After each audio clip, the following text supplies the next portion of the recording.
Ker tudi tokratni referendum ni bil uspešen, predvsem iz vidika pobudnikov, bo vlada po napovedih nadaljevala dejavnosti za pričetek izvedbe pripravljalnih del in za odmrznitev preostalih sredstev Evropske unije.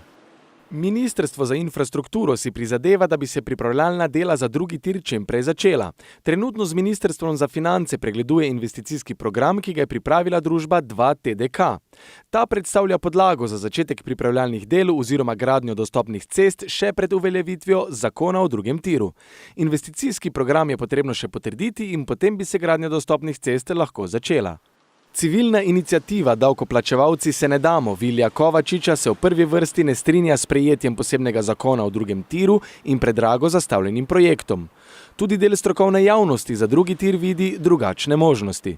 Bistvena sprememba, razlika od obstoječe vladne, je ta, da izkoriščamo večji nagib, ki je dovoljen za hitre proge tako v Evropi, kot tudi v Nemčiji, ki se uporablja. Predlog profesorja Duhovnika se od vladnega precej razlikuje tudi po finančni plati. Zaradi tega, ker uporabljamo vlečne, potisne lokomotive, je naša vrednost celotnega projekta po enotnih cenah 700 milijonov, še cenejše za 100 milijonov, medtem ko po istih enotnih cenah, kot jih ima vladin projekt, pride številka do 2,5 milijarde evrov. Mi trdimo, da je razlika 2 milijardi tako velika, da bi ljudje morali jasno pokazati, da se takih projektov ne sme delati na pamet.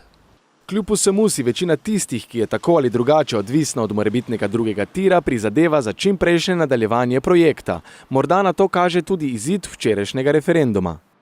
Mestna občina Koper vsekakor podpira projekt drugega železniškega tira. Tako kot smo že podprli zakon v prvem referendumu, ki je bil potem razveljavljen, enako ga podpiramo tudi sedaj, kajti menimo, da Slovenija železniško povezavo med Koprom in Divačo nujno potrebuje. Enakega mnenja so tudi v Luki Koper, kjer so kot prvi opozorili na nujnost drugega tira Divača-Koper.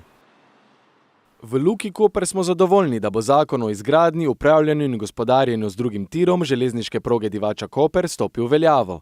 To predstavlja korak k začetku izgradnje projekta drugega tira, za kar si v Luki Koper prizadevamo že zadnjih 20 let. Od izgradnje dodatne železniške povezave pristanišča z Zaledjem je odvisna uresničitev naših strateških načrtov, ki do leta 2030 predvidevajo letni pretovor v višini 35 milijonov ton.